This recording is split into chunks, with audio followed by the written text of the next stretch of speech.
आनंदपुर गांव में नदी के बीचों बीच एक बहुत ही प्रसिद्ध मंदिर था। इस मंदिर के बाहर वेंकट का एक छोटा सा स्टॉल था। इस स्टॉल में वो इडली, वड़ा और डोसा बेचा करता था। दर्शन करने आए हुए भक्त वेंकट के स्टॉल पर नाश्ता करते थे। भैया एक मसाला डोसा दो और 2 प्लेट वड़ा सांभर देना। आप बैठिए भैया, मैं अभी ले आता हूँ। वेंकट की पत्नी डोसा बनाया करती और वेंकट ग्राहकों को संभालता था। वेंकट सारे ग्राहकों से बहुत अच्छे से बातें करता था। लोगों को वेंकट के डोसा स्टॉल पे डोसा खाना पसंद था। अरे भैया हमें भी 2 डोसा दे दीजिए। बिल्कुल भाई साहब, आप बैठिए, मैं बनवाता हूँ, बिल्कुल गरम गरम। वेंकट और पूजा मिलकर एक साथ काम करते थे, इसलिए उनकी आमदनी भी अच्छी थी। दोनों अपने व्यापार से बहुत खुश थे। बेटा आओ आओ बाबा, आप बैठिए, मैं आपके लिए कुछ लाता हूँ। वेंकट रोज इस बूढ़े भिखारी को खाना खिलाता था, पर ये बात उसकी पत्नी पूजा को बिल्कुल पसंद नहीं थी। क्या जरूरत थी इस भिखारी को आदत लगाने की? ये रोज चला आता है मुफ्त का खाने के लिए। पूजा क्या फर्क पड़ जाएगा अगर हम किसी जरूरतमंद की मदद करते हैं तो? अरे पर आप अगर इसे मुफ्त में खाना ना दो तो क्या ये मर जाएगा? ये कुछ ना कुछ और कर ही लेगा ना। भगवान का दिया बहुत कुछ है हमारे पास। मुझे नहीं लगता है कि हमें किसी की मदद के लिए झिझकना चाहिए। जय हो दयावान, आप यूं ही लुटाते रहो। ऐसा ही चलता रहा तो यहाँ भिखारियों की लाइन लग जाएगी, लाइन। मुझसे जितना बन पड़ेगा उतना करूंगा, बाकी भगवान मालिक है। वेंकट ने उस बूढ़े भिखारी के लिए कुछ वड़े, इडली और चटनी भरी और उसे दे दी। भगवान तुम्हारा भला करे। बूढ़ा भिखारी खाने लगा। तभी वहाँ मंदिर का पंडित आया। पंडित दिखने में गोल मटोल था, छोटा कद और मोटी तोंड। जय माता दी। जय माता जी। पंडित जी आइए आइए ना, बैठिए। पूजा ने पंडित के लिए टेबल साफ किया और पंडित बैठ गया। क्या खाएंगे आप पंडित जी? 2 प्लेट वड़ा, 2 प्लेट इडली, 2 डोसा। आज के लिए बस इतना ही। अभी लाती हूँ। पूजा पंडित की सेवा में जुट गई। तभी वेंकट उसके पास गया। मैं इस बाबा को मुफ्त खिलाता हूँ, वो तो गरीब है। ये पंडित तो बहुत अमीर है, तो इसे मुफ्त खिलाती है। ब्राह्मणों के बारे में ऐसा नहीं बोलते। शास्त्रों में लिखा है ब्राह्मणों को खिलाने से पुण्य मिलता है। और जब से मैंने इस पंडित को खिलाना शुरू किया है, देखो हमारा धंधा बढ़ गया है। जैसी जिसकी सोच, तुम इस ब्राह्मण की सेवा करो। मैं जा रहा हूँ भगवान जी के दर्शन करने। ठीक है, जाओ। वेंकट मंदिर में पहुंचा और उसने भगवान जी के सामने हाथ जोड़ा। हे प्रभु, हमेशा मेरे साथ रहना और सबका भला करना। मेरी पत्नी सोचती है कि भरे हुए पेटों को भरकर वो पुण्य कमाएगी। मैं जानता हूँ ये गलत है प्रभु, पर अपनी कृपा उस पर भी बनाए रखना। वेंकट अपने साथ सभी का भला चाहता था। वो एक बहुत अच्छा इंसान था। अपनी पत्नी से चुप चुप कर वो गरीब लोगों को मुफ्त में खाना खिलाया करता था। भगवान तेरा भला करे। वेंकट को जरूरतमंदों की मदद करने से बहुत खुशी मिलती थी, इसलिए वो छुपते छुपाते अच्छे काम करता ही रहता था। वही उसकी पत्नी पूजा मतलबी थी। वो सोचती थी कि भगवान उनका ही भला करे और इसी वजह से वो ब्राह्मणों की सेवा किया करती थी। खैर ये सिलसिला चलता रहा। वेंकट और पूजा का डोसा स्टॉल भी ठीक ही चल रहा था। वेंकट गरीबों की मदद करता और पूजा ब्राह्मणों की सेवा करती। रोज सुबह 5 बजे की पहली नाव पकड़कर वेंकट और पूजा मंदिर पहुंचते थे और फिर वहां अपना व्यापार लगाया करते थे और सुबह से ही उनके ठेले पर ग्राहक आ जाते थे। फिर बरसात का मौसम आया। वेंकट और पूजा रोज की तरह नाव में सवार थे। आज लगता है तेज बरसात होगी। मतलब ग्राहक कम होंगे। वो तो है, पर जितने भी लोग हैं उनको भूखा थोड़ी रख सकते हैं। ठीक है, लेकिन जब मंदिर खाली हो जाएगा हम घर लौट आएंगे। ठीक है।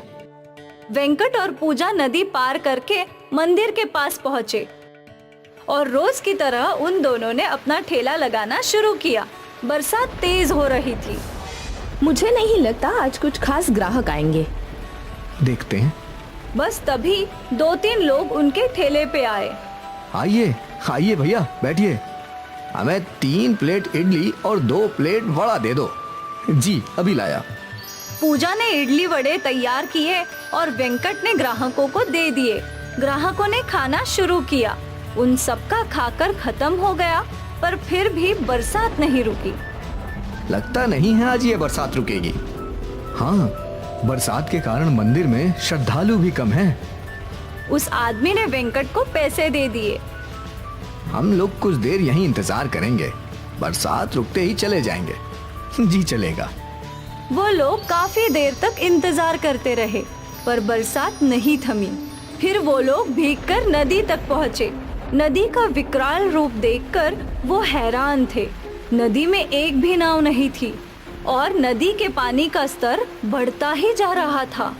वो लोग दौड़ते हुए वेंकट के पास आए और उसे ये सब बताया। ये बाढ़ हम सबको डुबा देगी, हम में से कोई नहीं बचेगा। तभी उनके सामने वो बूढ़ा भिखारी आया। बचाने वाला वो है तो भला कोई क्या मारेगा। यहाँ हम सबकी जान पर बनाई है और ये भिखारी हंस रहा है। हमें कुछ तो करना होगा। हे भगवान, हम सबको सुरक्षित किनारे पहुंचा दो। हे भगवान, कृपा करो। वेंकट भगवान जी से प्रार्थना करने लगा। तभी उस बूढ़े भिखारी ने सामने रखी एक डोसे की प्लेट उठा ली। हम सब इतने बड़े खतरे में हैं और तुझे खाने की पड़ी है।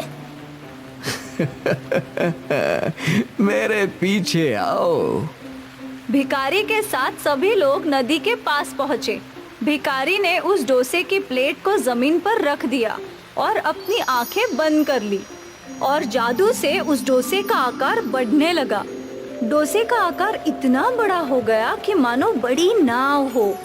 वहाँ खड़े सभी लोग हैरान थे। ये जादुई विशाल डोसा नाव नदी को बड़ी आसानी से पार करा लेगी। तुम सब इसमें बैठ जाओ। सभी लोग नाव में बैठ गए, सिवाय उस भिखारी के।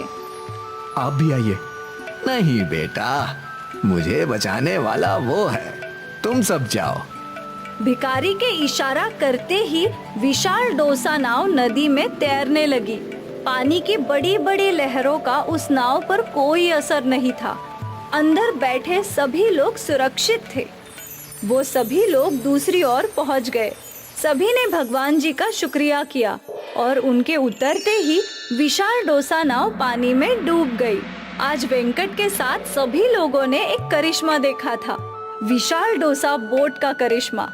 शायद वेंकट की अच्छाई ही थी कि उसे जादुई विशाल डोसा बोट बचाने आई थी। मुत्तू और लक्ष्मी दोनों कंस्ट्रक्शन साइट पर काम करते थे। मुत्तू एक मिस्त्री था और लक्ष्मी एक मजदूर थी। हाय मेरी कमर। कितनी बार बोला है तुमको कि ये काम छोड़ दो, तुम्हारी उम्र होती जा रही है। अब इतनी मेहनत मशक्कत का काम तुमसे नहीं हो पाएगा। ऐसा बोल रहे हो जैसे मैं ये काम खुशी से कर रही हूँ। एक बार रश्मि की शादी हो जाए, फिर मैं काम करना बंद कर दूंगी। हाँ हाँ जानता हूँ, रश्मि की शादी तक तुम मेरी एक नहीं सुनोगी। मुत्तू नहीं चाहता था कि लक्ष्मी काम करे, पर लक्ष्मी को पैसे इकट्ठे करने थे रश्मि की शादी के लिए। मुत्तू और लक्ष्मी की बेटी रश्मि बड़ी हो चुकी थी और वो लोग उसकी शादी का सोच रहे थे। अम्मा देखो आज मैंने क्या बनाया। ये क्या है? पिज्जा उत्तप्पा। पिज्जा उत्तप्पा? ये क्या होता है? अम्मा इतना मत सोचो, खा कर देखो। रश्मि ने अपने अम्मा अप्पा को वो पिज्जा उत्तप्पा खिलाया। ये तो कमाल है। पसंद आया ना आपको? हाँ, तू जो भी बनाती है कमाल का बनाती है। आप लोग ये सब खाओ, मैं ये एक अपने दोस्तों के लिए ले जाती हूँ। और अप्पा मुझे कॉलेज में एडमिशन मिल गया है, फीस भरनी है 1 तारीख को। ठीक है। रश्मि पिज्जा उत्तप्पा लेकर चली गई और यहाँ मुत्तू और लक्ष्मी बातें करने लगे। क्या जरूरत है इसे आगे बढ़ाने की? उसका मन है, पढ़ने दो। पर पढ़ाई पे खर्चा भी बहुत हो रहा है, उसका क्या करेंगे? तुम इतनी चिंता मत किया करो, कुछ ना कुछ हो जाएगा। रश्मि घर से तो ये बोल के निकली थी कि वो अपने दोस्तों से मिलने जा रही थी, पर वो पिज्जा उत्तप्पा अपने एक खास दोस्त के लिए लाई थी, विष्णु। रश्मि और विष्णु एक दूसरे को बहुत पसंद करते थे। ये लो विष्णु, अब ये क्या? पिज्जा उत्तप्पा। पिज्जा उत्तप्पा? चक्कर तो देखो। विष्णु ने रश्मि का पिज्जा उत्तप्पा खाया, उसे वो बहुत पसंद आया। वाह, ये तो बहुत ही स्वादिष्ट है। तुम्हें तो अपना होटल खोल लेना चाहिए रश्मि। होटल खोलने के लिए बहुत पैसे लगते हैं, इतने पैसे मैं कहाँ से लाऊंगी? कम से कम एक छोटा स्टॉल तो खोल ही सकती हो, उससे तुम्हारी अच्छी खासी कमाई भी हो जाएगी। ठीक है, एक बार अम्मा अप्पा से बात करूंगी। अगर वो दोनों मान गए तो फिर सोचते हैं।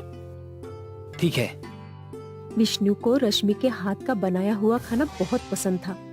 वो हमेशा रश्मि को होटल खोलने की सलाह देता था। खैर, समय बीता। मुत्थू और लक्ष्मी कंस्ट्रक्शन साइट पर काम करते रहे। एक दिन मुत्थू बाम्बू पे चढ़कर प्लास्टर लगा रहा था। एकाएक उसके पैरों के नीचे का बाम्बू टूट गया और वो जमीन पर आ गिरा। तुरंत ही एम्बुलेंस बुलाई गई और मुत्तू को अस्पताल ले जाया गया। मुत्तू के पैरों की हड्डी टूट गई थी। डॉक्टर ने ऑपरेशन शुरू कर दिया। ऑपरेशन का सारा खर्चा बिल्डर ने उठाया। मुत्थू जी, आपको कुछ महीने लगेंगे अपने पैरों पर खड़े होने के लिए। आपके पैरों में रॉड लगी है। अब आप पहले जैसे पूरे दिन खड़े नहीं रह पाएंगे। ये सुनकर मुत्थू और उसका पूरा परिवार दुखी हो गया। अगर मैं खड़ा नहीं रह पाऊंगा तो काम कैसे करूंगा? अब आप उसकी चिंता मत कीजिए, पहले आप ठीक हो जाइए। यह हादसा अभी ही होना था। अभी तो तेरी शादी के लिए मुझे पैसे भी इकट्ठे करने हैं। अप्पा, आप ये सब मत सोचिए, आप बस जल्दी से जल्दी ठीक हो जाइए। हाँ, मैं तो काम पर जाऊंगी ही, उससे हमारा घर चल ही जाएगा। अम्मा, मैं सोच रही थी कि मैं भी काम करूं। तू बहुत छोटी है, तू अभी से काम क्यों करेगी? अप्पा, मैं अपना खाने का ठेला डालना चाहती हूँ। वैसे भी सभी को मेरे हाथ का खाना बहुत पसंद है। ये सब तो ठीक है, तू बेचेगी क्या? डोसा, इडली, वड़ा। ठीक है, इसमें मैं तेरी मदद भी कर सकती हूँ। मुझे कोई एतराज नहीं है।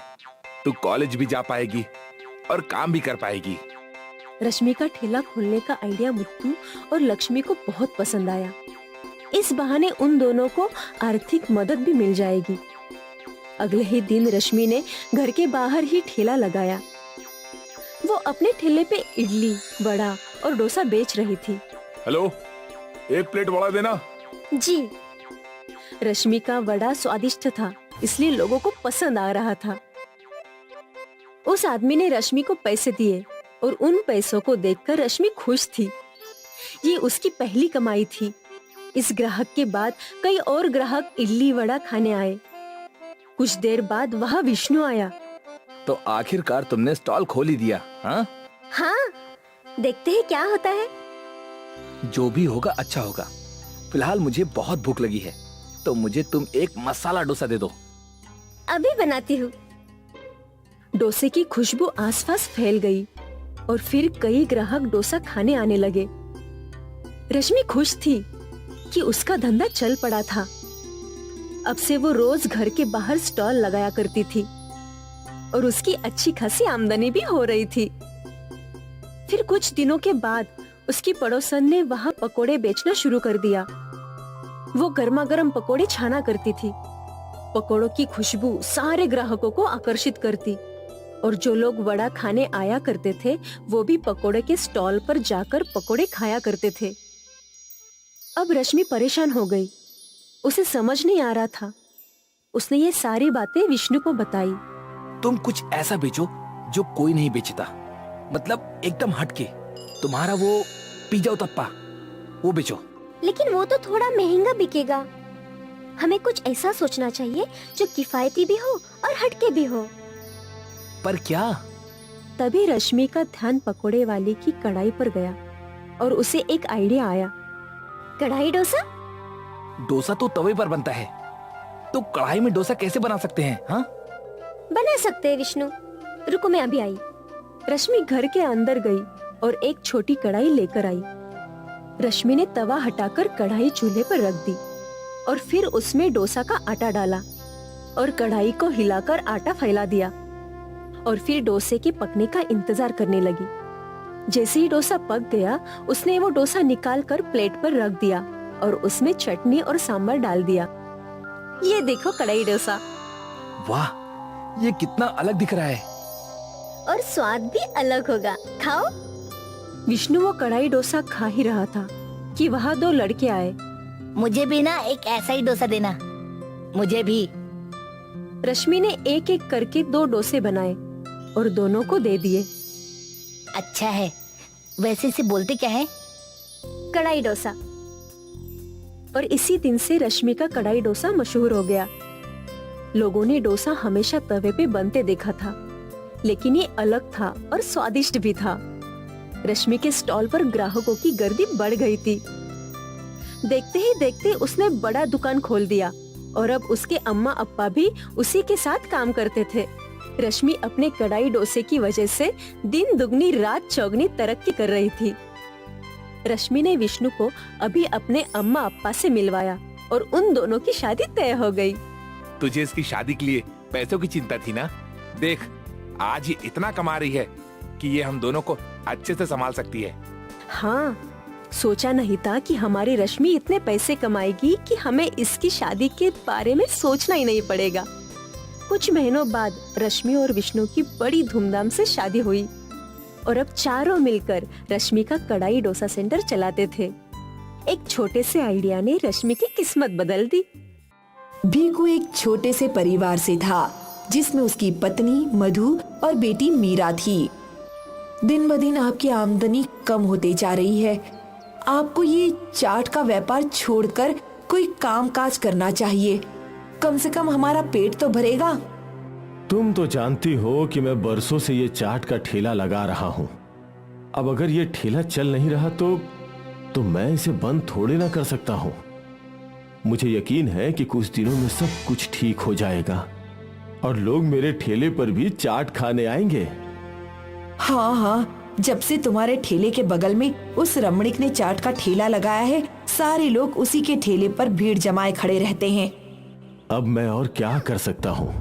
मैं अच्छे सामान से अच्छी स्वादिष्ट चाट बनाता हूँ। उससे ज्यादा क्या करूँ?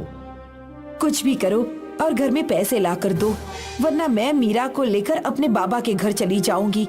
मुझे यहाँ भूखे नहीं मरना। अरे ऐसा मत बोलो, मैं आज जरूर पैसे लेकर आऊंगा।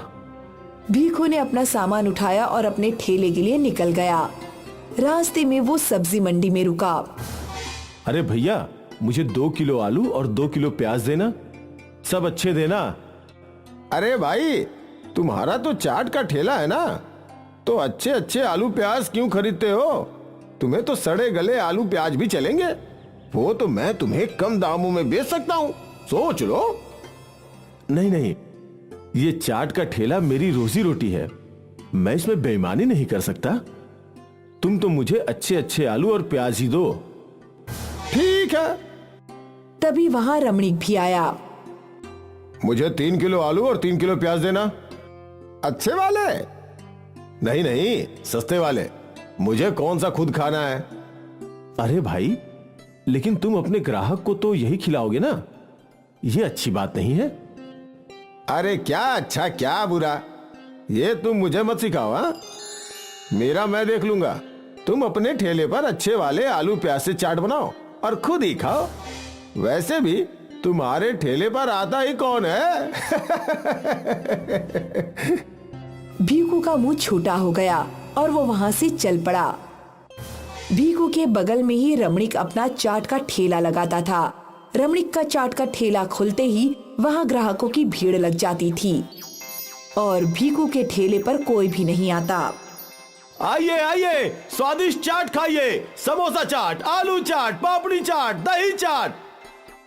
भीखू जोर जोर से आवाज लगाया करता था, फिर भी कोई उसके ठेले पर चाट खाने नहीं जाता था और वहीं रमणीक के ठेले पर भीड़ लगी रहती। अरे पहले मुझे दो। अरे नहीं, पहले मैं आया था, मुझे दो। सबको देता हूँ, झगड़ा मत करो। अपने ठेले का यह हाल देखकर भीखू परेशान था। इतनी कोशिश करने के बावजूद भी लोग यहाँ नहीं आ रहे। हे भगवान, अब आप ही कोई रास्ता दिखाइए। भीखू देर रात तक ठेले पर खड़ा रहा, पर आज भी उसकी बिक्री नहीं हुई। वो उदास घर लौटा। आज भी बिक्री नहीं हुई है लगता है। हाँ, आज भी सारी भीड़ रमणीक के ठेले पर ही थी। तुम्हें अपना चाट का ठेला बंद कर देना चाहिए। अब तो घर में राशन भी नहीं है। ऐसे ही चलता रहा तो हम भूखे मर जाएंगे। तुम चिंता मत करो, कुछ न कुछ हो जाएगा। यही बात तुम पिछले 6 महीने से कह रहे हो, अब तक कुछ नहीं बदला। अगर तुम पैसे कमा कर नहीं लाए तो मैं अपने मायके चली जाऊंगी मीरा के साथ। लेकिन मुझे कुछ दिन तो दो। घर में बस 1 टक अनाज है। अगर तुम कल तक पैसे लेकर आए तो अच्छी बात है, वरना अकेले रहना इस घर में। मैं अपनी बेटी को भूख से तड़पते हुए नहीं देख सकती। वैसे भी मेरे पिताजी हम दोनों को पाल लेंगे। ठीक है। एक ओर भीखो ठेले पर चाट न बिकने की वजह से परेशान था और दूसरी ओर पत्नी उसकी मुसीबतें और बढ़ाती जा रही थी। अगले दिन भीखो ने रोज की तरह चाट की तैयारी की और अपने ठेले के लिए निकल पड़ा। रास्ते में उसे आलू वाले ने आवाज लगाई। अरे भैया, आज आलू प्याज नहीं चाहिए? नहीं भैया, कल का ही आलू प्याज पड़ा है। ठीक है। भीखू अपने ठेले पर पहुंचा और रोज की तरह उसने ठेला लगा दिया। बगल में रमणीक ने भी अपना ठेला लगा दिया और रमणीक के ठेले पर भीड़ आने लगी थी। स्वादिष्ट चाट ले लो, आलू चाट, समोसा चाट, पापड़ी चाट, दही चाट, आ जाओ आ जाओ। उसके चिल्लाने का भी कोई फायदा नहीं हुआ। कोई भी ग्राहक उसकी दुकान पर नहीं आया। वो उदास हो गया और उसकी आंखों से आंसू टपकने लगे। हे भगवान, ये कैसे दिन दिखा रहे हैं। आज अगर मैं घर पे पैसे नहीं ले गया तो घर में खाने को कुछ नहीं बचेगा और मधु मीरा को लेकर मायके चली जाएगी। समझ नहीं आ रहा क्या करूं। उसी वक्त भीखो की दुकान पर एक बूढ़ी औरत आई। क्या हुआ बेटा, तुम रो क्यों रहे हो? अब क्या बताऊं अम्मा, हालत ही कुछ ऐसी है। सब कुछ अच्छा करने के बावजूद कुछ भी ठीक नहीं हो रहा। मैं अच्छे सामान लाता हूँ, फिर भी ग्राहक उस रमणीक के ठेले से ही चाट खाते हैं। मेरे परिवार की तो भूख मरने की नौबत आ गई है। तो उदास मत हो। ये ले, ये जादुई मसाला है। जैसे ही तू इसे अपनी चाट में मिलाएगा तो ग्राहक खींचे चले आएंगे और तेरी सारी परेशानियों का अंत हो जाएगा बेटा। जैसे ही भीखू ने उस बूढ़ी औरत के हाथ से वो जादुई मसाला लिया, वो बूढ़ी औरत गायब हो गई। अरे ये कहाँ गई? अम्मा, अम्मा! भीखू बूढ़ी औरत को ढूंढता रहा, पर वो गायब हो चुकी थी। वो औरत कौन थी और कहाँ गई अचानक? क्या ये मसाला सच में जादुई है? भीखू ने मसाले का डिब्बा खोला और थोड़ा सा जादुई चाट मसाला अपने आलू में मिलाया और उसका ऐसा करते ही सारी भीड़ उसके ठेले पर खींची चली आई। मुझे एक दही चाट। मुझे आलू चाट। मुझे तीखी पापड़ी चाट। अभी देता हूँ। भीखू ग्राहकों को चाट बनाते देता गया और ग्राहक बढ़ते ही जा रहे थे। वो एक को चाट देता तो दूसरा आ जाता। आज पहली बार भीखू के पास इतने सारे पैसे थे। कुछ ही घंटों में उसकी सारी चाट खत्म हो गई और वहाँ रमणीक के ठेले पर एक भी ग्राहक नहीं था। रमणीक गुस्से से भीखू की ओर देख रहा था। भीखू ने अपना ठेला बंद किया और अपने घर लौट गया। ये लो भाग्यवान, आज की कमाई। इतने सारे पैसे। और ये ले गुड़िया तेरी चॉकलेट। माँ देखो, पापा मेरे लिए चॉकलेट लाए हैं। मेरे प्यारे पापा। इतने सारे पैसे कहाँ से लाए? ठेले से कमा कर लाया हूँ। भीखू ने मधु को जादुई चाट मसाले के बारे में बताया। वाह, ये तो बहुत अच्छी बात है। अरे अब हमारे अच्छे दिन आ गए हैं। अब से कभी खाली हाथ लौटना नहीं पड़ेगा। लेकिन अगर वो जादुई मसाला खत्म हो गया तो? इसका भी उपाय है मेरे पास। भीखू एक मसाले की बोरी ले आया और उसने वो जादुई मसाला उस बोरी में पलट दिया और पूरी बोरी चमकने लगी। बाप रे, अब ये सारा मसाला जादुई मसाला है। इस तरह हम हमेशा जादुई मसाला बनाते रहेंगे। और इतने सारे पैसे रोज कमाएंगे।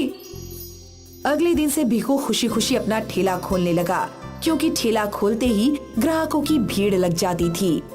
भीखू बहुत खुश था। कुछ दिनों बाद रमणीक ने अपना ठेला वहाँ से हटा दिया। अब उस इलाके में बस भीखू का ही चाट का ठेला था, जहाँ हमेशा ग्राहकों की भीड़ रहती थी। और ये कमाल था जादुई चाट मसाले का। चना जोर गरम, चना जोर गरम, चना जोर गरम। बुंदेला के बाजार में ये आवाज सुनते ही लोग हरिया की ओर खींचे चले आते। जो भी उसके चना जोर गरम खाता वो तारीफ किए बिना रुक नहीं पाता। अरे वाह, क्या बढ़िया चना जोर गरम है। इससे अच्छा चना जोर गरम कहीं नहीं मिलता भैया। अरे ऐसा क्या डालते हो इसमें भैया? अरे भैया, हमरा पुश्तैनी स्पेशल मसाला, सारा स्वाद उन मसालों का ही है।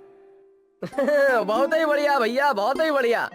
हमको 20 रुपए का और दे दो, घर ले जाएंगे और अपनी लुगाई को खिलाएंगे।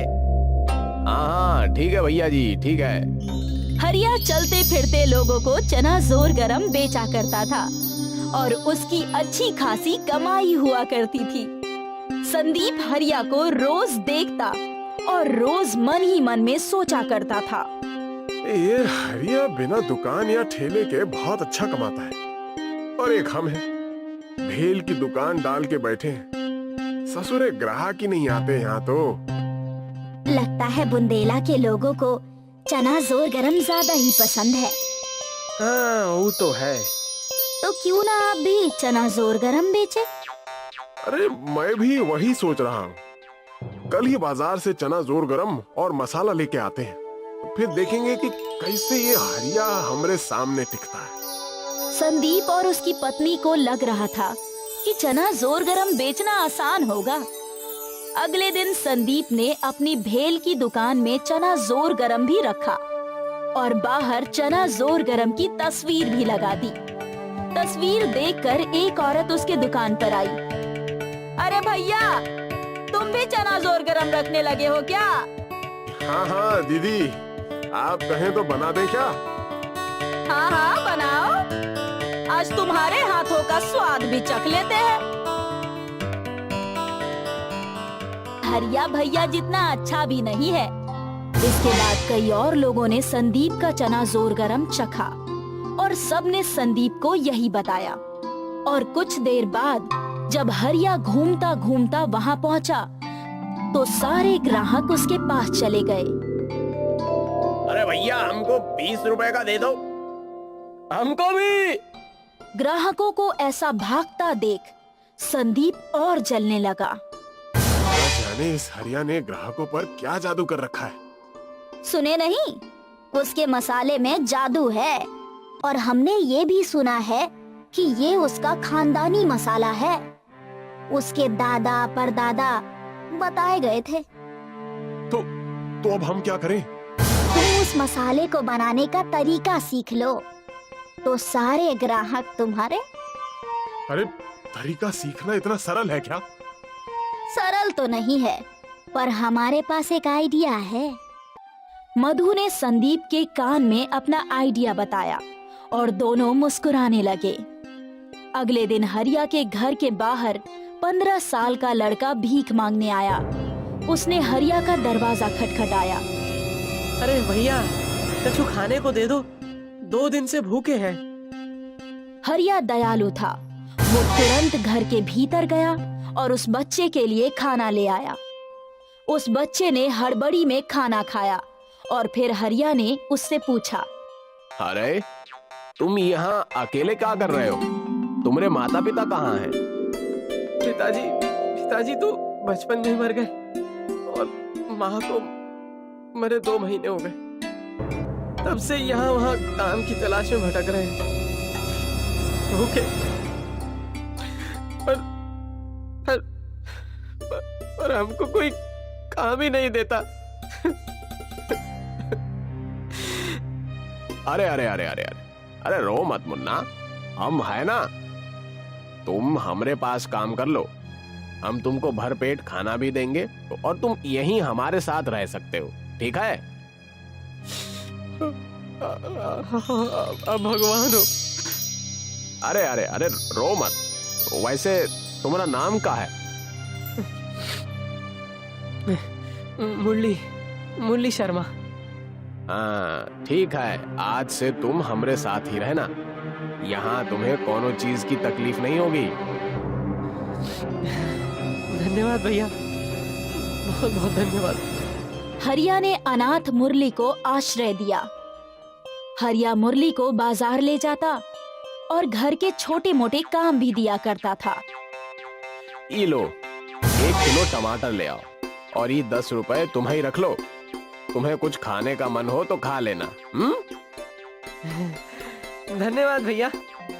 कुछ ही दिनों में मुरली हरिया के साथ घुल मिल गया था।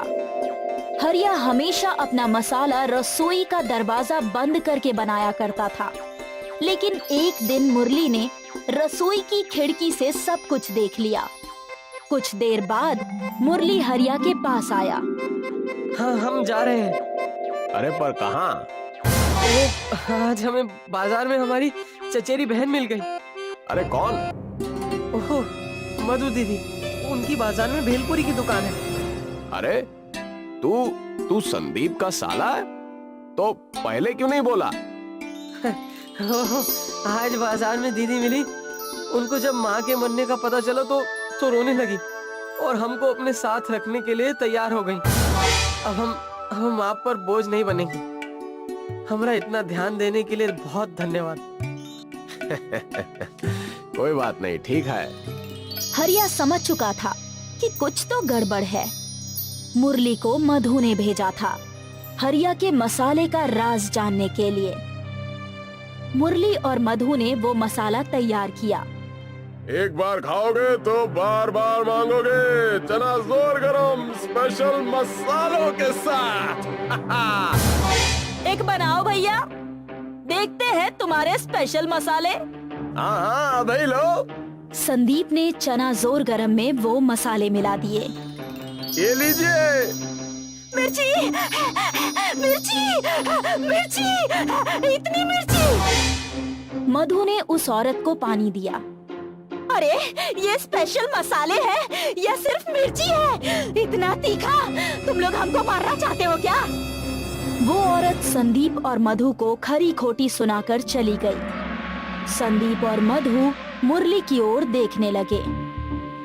लेकिन हमने तो सब कुछ सही किया था।